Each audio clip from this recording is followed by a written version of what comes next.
प्रिय विद्यार्थियों, आज की क्लास में हम पढ़ेंगे the psalm of life poem से उसका हिंदी अर्थ। और इसके कंपोज़र हैं H.W. लॉन्गफेलो। तो आइए देखते हैं first stanza. Life is real, life is earnest. जीवन वास्तविक है। रियल माने वास्तविक। लाइफ इज अर्नेस्ट, जीवन एक गंभीरता है। इसको आप हल्के में मत लीजिए। जीवन एक वास्तविक है और जीवन एक गंभीर है। आप इसको हल्के में मत लें और ईमानदारी से कुछ प्राप्त करने की इच्छा करें। And the grave is not its goal. Grave माने होता है कब्र, अर्थात मौत ही इसका अंतिम उद्देश्य नहीं है। गोल माने लक्ष्य या उद्देश्य। मौत इसका अंतिम उद्देश्य नहीं है। Dust thou art to dust returnest. तू मिट्टी है, मिट्टी में मिल जाएगा। ऐसा शरीर के बारे में कहा गया है, क्योंकि आगे लिखा हुआ है is not spoken of the soul. ऐसा आत्मा के बारे में नहीं कहा गया है, अर्थात आत्मा अजर और अमर है। शरीर तो मिट्टी है, मिट्टी में मिल जाएगा, लेकिन आत्मा अजर और अमर है। इसलिए आत्मा को आप अच्छा बनाएं। कवि का कहने का उद्देश्य ये है कि आप अपनी आत्मा को बेहतर बनाएं। चारों पंक्तियों का अर्थ ये हो जाता है, जीवन वास्तविक है और ईमानदारी से कुछ प्राप्त करने के लिए जीवन का उद्देश्य मात्र कब्र में जाना नहीं है। मनुष्य का शरीर मिट्टी से बना है और मरने पर मिट्टी में ही ये मिल जाएगा। आत्मा के लिए ये बात नहीं कही गई है। आत्मा तो अजर और अमर है, इसलिए आत्मा को अच्छा बनाना है। चलिए देखते हैं दूसरा passage. Not enjoyment and not sorrow is our destined end or way. Enjoyment माने होता है सुख और सारो माने होता है दुख और डेस्टिनेड माने होता है भाग्य। तो अर्थ ये हो जाता है, आनंद और दुख भोगना ही हमारे जीवन का अंतिम उद्देश्य या मार्ग नहीं है।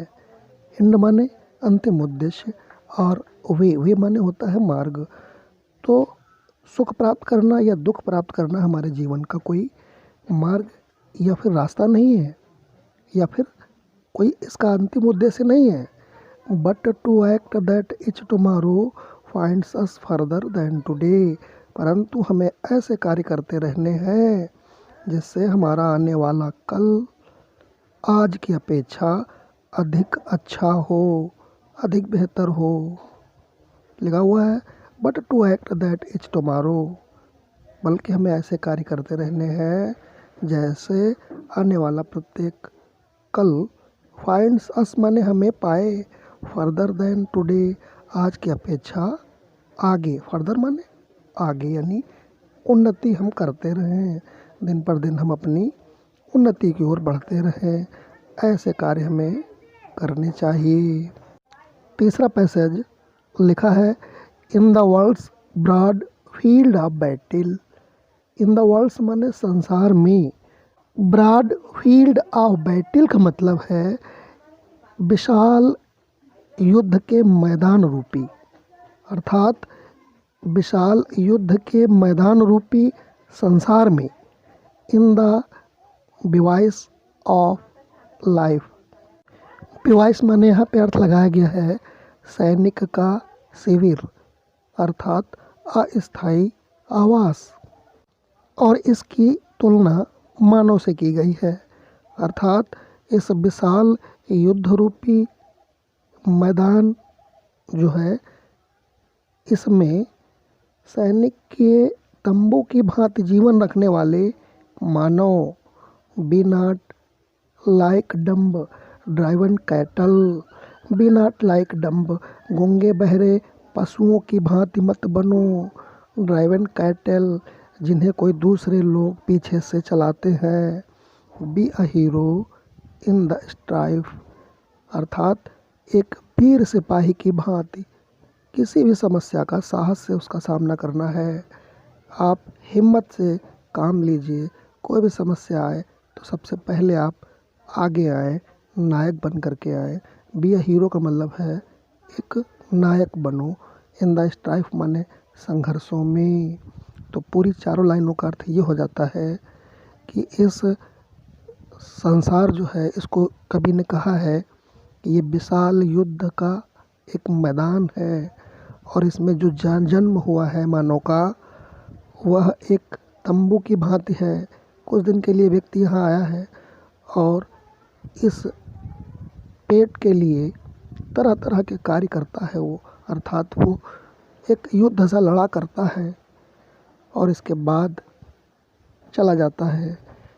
तो थोड़ी अवधि के लिए आप यहाँ आए हो तो गूंगे बहरों की भांति जीने से बढ़िया है कि आप एक नायक बन कर के आगे आए और समाज को उन्नति के रास्ते पर ले जाने का काम करें। पोएम का last stanza, let us then be up and doing with the heart for any fate. कभी हमें यह शिक्षा देते हुए बताता है कि मनुष्य को क्रियाशील होकर बिना परिणाम की इच्छा किए साहस से अपने कार्य में लग जाना चाहिए। लिखा है let us then be up and doing, आओ तब तो अपने कार्य में लग जाएं। विद द हार्ट माने मन लगा के, फॉर एनी फैट, फैट मन होता है भाग्य, हम भाग्य के सहारे न बैठे रहें। स्टिल अचीविंग, स्टिल परसेसिंग, उन्नति की ओर बढ़ते रहें और अच्छाइयों का हम पीछा करते रहें। Learn to labour and to wait, मेहनत करना सीखें और उसके फल का इंतज़ार करना सीखें। अगर हमने मेहनत करी है, अच्छे कार्य किए हैं तो फल तो मिलना निश्चित है। ये कवि हमें इस कविता के माध्यम से समझाना चाहता है। वीडियो अगर अच्छा लगा हो तो एक लाइक ज़रूर करिए और यदि यह उपयोगी न हो तो कमेंट बॉक्स में ज़रूर बताएं। चैनल पे अगर नए हो तो सब्सक्राइब कर लीजिए, क्योंकि मैं ऐसे ही वीडियोस बनाता रहता हूँ। वीडियो देखने के लिए बहुत बहुत धन्यवाद।